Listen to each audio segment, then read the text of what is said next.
svejiy qaymoq kerak bo'lsa, aloqaga chiqaveringlar.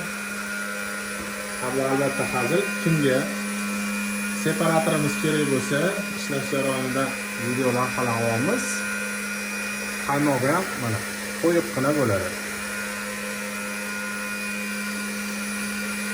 Qaymoqni xolisinglar suyuqroq, xolisinglar qo'yiqroq olsanglar ham bo'laveradi.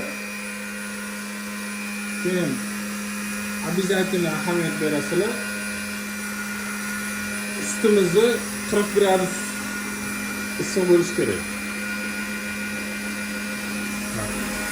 Ozgina isitib olasiz, 40-45 gradus oralig'ida. Buni separatorga solib, qaymoqni ajratib olsangiz bo'ladi.